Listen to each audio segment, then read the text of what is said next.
1,80,000 क्यों नहीं मांग रहे? मतलब 1,80,00,000 क्यों नहीं मांग रहे? थोड़ा सा मैं बताना चाह रहा था। नहीं, मैं देख लिया। आप चाहते हैं कि आपको इन्होंने जो इतनी लंबी लिटिगेशन में आपको उलझा के रखा, उसके लिए आपको हर्जाना दिलाया जाए। ठीक है, तो यहाँ पर कैसे 80,00,000 किस हिसाब से आपने नापा कि हमको 80,00,000 मिलना चाहिए? आपकी क्षति 80,00,000 की हुई, ये कैसे पता लगेगा? सर, एक तो इसमें जो है हमको 15 साल से इतना परेशान होना पड़ा। इनके जो है कारनामों से हमारी पत्नी जो है 1999 में सदमे से जो है मतलब पागल हो गई, जिसका इलाज जो है शासकीय मानसिक चिकित्सालय ग्वालियर में निरंतर 4 साल चला। उसके बाद भी साहब और फिर जो है इन्होंने मेरे से साहब शुरू से ही निम्न श्रेणी लिपिक पे मेरी भर्ती हुई थी और इन्होंने शुरू से ही उच्च श्रेणी लिपिक, कैशियर और वरिष्ठ लेखापाल यानी 3 पदों पर लगातार काम लिया और पैसा दिया नहीं। और बशर्ते जब जितने पदों पे काम लिया तो साहब जो भी मेरे पे गड़बड़ी जो समझ में आई डिपार्टमेंट की, उसकी मैंने शिकायत की तो उसी के एवज में इन्होंने हमको जो 1994 में मैंने शिकायत पहले तो स्तर पे की तो उन्होंने नहीं सुनी। तो फिर मैंने उसके बाद MD तत्कालीन MD श्री भाई प्रसाद जी के यहाँ जो है हमने भोपाल में की गोपनीय शिकायत, वो भी सर, क्योंकि अगर पता पड़ जाएगा तो मेरे को ही लोग मार देंगे। तो गोपनीय शिकायत को इन्होंने 94 में उजागर भी कर दिया डिपार्टमेंट में कि इनकी गोपनीय शिकायत पर जो है इसमें जांच करने पर ये प्रकाश में जो हेरा फेरी गबन और इसका प्रकरण प्रकाश में लाया और फिर इन्होंने हमको ही साहब सस्पेंड कर दिया साहब 94 में सस्पेंड करके फिर जब मैंने वहां बताया कि साहब मेरी शिकायत करता हूँ, मेरे को ही सस्पेंड कर दिया, ये कैसे साहब?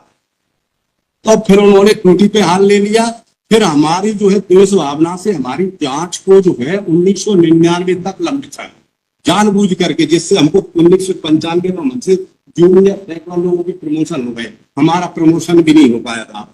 और फिर उसके बाद में हमको इन्होंने डिसमिस कर दिया साहब, मतलब शिकायत करता कोई, और उसमें जो आरोप लगाए कि जांच में आरोपी पर आरोप प्रमाणित नहीं पाए गए, परंतु वरिष्ठ अधिकारियों की शिकायत के आरोप प्रमाणित पाया, मतलब उन्हें हेरा फेरी और तो इसकी फिर जो है मेरे को डिसमिस कर दिया। तो मैंने जो है माननीय श्रीमान वित्तीय सलाहकार मुख्य लेखाधिकारी के यहाँ अपील की तो उन्होंने हमारी अपील सुनवाई की और उनके आदेश को वैधानिक अनुच्छेद जो 99 में पारित किया था संभागीय प्रबंधक द्वारा, जबकि वे इस संबंध में सक्षम अधिकारी भी नहीं है। आदेश में साफ लिखा गया कि 1983 MDO के अंतर्गत संभागीय प्रबंधक एक कार्रवाई के लिए सक्षम अधिकारी नहीं है। फिर भी इन्होंने जो है ऐसा करके और ये आदेश अनुचित अवैधानिक पाए जाने से निरस्त किया जाता है, उनको पूर्व से सीटों में पदस्थ किया जाता है। और जो 3 महीने का जो वेतन था वो हमारे, हालांकि हमारा दोष नहीं था, फिर भी साहब हमारी जो छुट्टी थी मुझसे पैसे काट दिए। तो मैंने कहा चलो ठीक है, नौकरी तो मिल गई, वैसे मर रहे तो परिवार तो फल जाएगा।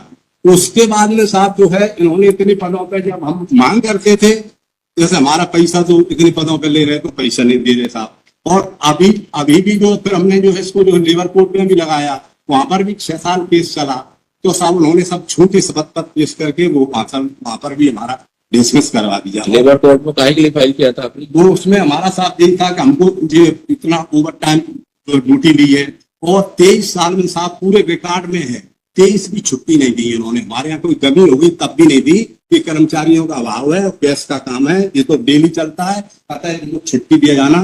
बोले ये तो मैं कि छुट्टी नहीं दे तो हमें पैसे ही दे दो, पैसा भी नहीं, कुछ भी नहीं। और साहब इससे जो है हमारा परिवार पूरी तरह से साहब प्रताड़ित है। हमारी माँ 100 साल की वो पीड़ित जो है करा रही है कि हमको न्याय मिल जाए, क्योंकि उन्होंने साहब हमारे लिए ही जो है खेती है, खेती से साहब लोन लेके जो है मेरे को साहब दिए थे, तो वो मैं दे नहीं पाया।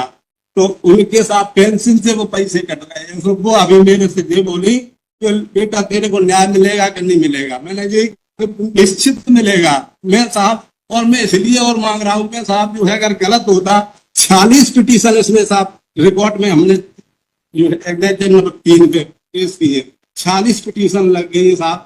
और अब हम गरीब आदमी के साहब कहाँ से लगाए, कहाँ एक राजा और कहाँ रंग की लड़ाई साहब। बहुत परेशान हूँ। तो मैं माननीय न्यायालय से ये गुजारिश करता हूँ कि जो भी हो तो हमारी माँ का वो कर्जा चुक जाए बस। और बस मेरे ऊपर भी 5 लाख का बैंक का कर्जा है। और जो है 5 साल से दत्त मंदिर पर जो है सेवा कर रहा था। यहाँ पे जो हमारे जयसिंह सूर्यवंशी है वो उसके ट्रस्टी हैं, तो उन्होंने वहां से भी हमको यही सत्ता के कारण हटा दिया है 6 महीने से, जिसकी हमने कलेक्टर साहब के पास, हमारी माँ ने खुद गुहार लगाई थी। उन्होंने 15 दिन में निराकरण करने के आदेश दिए थे, लेकिन आज तक वहां पर भी जो है जांच में लीपापोती की जा रही है। इससे हमारी कोई जांच नहीं हो रही है। कमिश्नर साहब ने संभागायुक्त उनसे मिले, उन्होंने भी कहा मैं तुमको न्याय दिलवाऊंगा तो चाय भी पिलवाऊंगा। मैंने साहब कब, हम भी सोच रहे हैं कि हमारी माँ की थोड़ी इच्छा वो पूरी हो जाए। ठीक है बघेल साहब, हमने सुन लिया आपकी बात। जी जी। आप जो है गलत जगह पर अपनी लड़ाई लड़ रहे हैं। ठीक है, इस पिटीशन में हमारे पास में कोई तरीका नहीं है कि जो आपकी परेशानी है, आपको जो इन्होंने प्रताड़ित किया है, उसको हम इसमें किसी तरह से जांच पाए। आपको इसके लिए जाना पड़ेगा डिस्ट्रिक्ट कोर्ट में, वहां पर आपको दावा लगाना पड़ेगा इनके खिलाफ में, और तब वहां पर डिसाइड होगी, गवाही वगैरह दे करके सिद्ध करना पड़ेगा। यहाँ पे नहीं हो सकती ये सब चीजें। एक निवेदन और करना चाह रहे हैं माननीय न्यायालय से। माननीय न्यायालय से निवेदन ये है कि इसमें गवाह सबूतों के इसमें सब कागज लगे हुए हैं, और दूसरे जो इनके आदेश है ना, जो तो माननीय न्यायालय द्वारा ही निरस्त किए गए हैं। और इनकी तबीयत फिर भी नहीं भरी तो जो डबल बेंच में गए वहां पर भी इनके आदेश से निरस्त कर दिए गए। आरोप तो साफ प्रमाणित हो गए इन पर, और ये हमको ही आरोपी बना रहे हैं अभी भी। इसलिए हम माननीय न्यायालय से। ठीक है, और कुछ बोलना चाहते हैं? आपको स्वतंत्रता दे देंगे, आप डिस्ट्रिक्ट कोर्ट में लगाइए, ये सब गवाही दे करके सब साबित करिए और वहां से वसूल करिए। यहाँ नहीं हो सकती है सब चीज। तो साहब वहां पे कुछ टाइम लिमिट कर दीजिए। अभी तो आपने शुरू नहीं करी लड़ाई, कहाँ से टाइम लिमिट फिक्स करेंगे?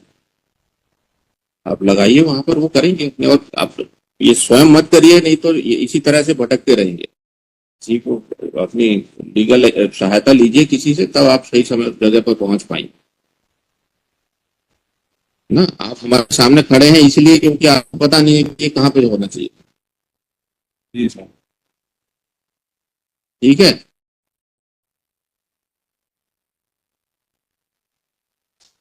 अब हम तो जानते हैं ये इसीलिए तो बोल रहे हैं, आप जानते नहीं है, इसीलिए किसी वकील साहब को लीजिए। नहीं है पैसा तो लीगल एड में जाइए, वहां से वो आपको वकील दिला देंगे। लिखिए इसमें, the petitioner has filed this petition praying for having verdict. The petitioner in person appeared and submitted that because of the illegal orders passed by the respondents. MPSRTC में थे आप?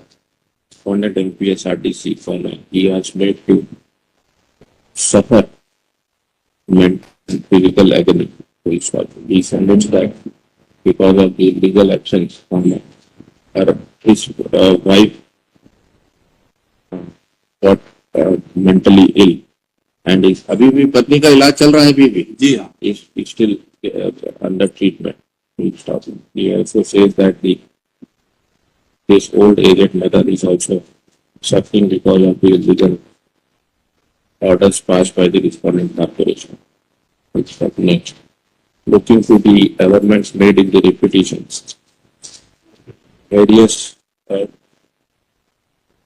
allegations have been made against the respondents, which are required to be established by leading evidence. The relief played by the petitioner cannot be adjudicated in the instant writ petition, as the same involves adjudication of disputed questions of facts.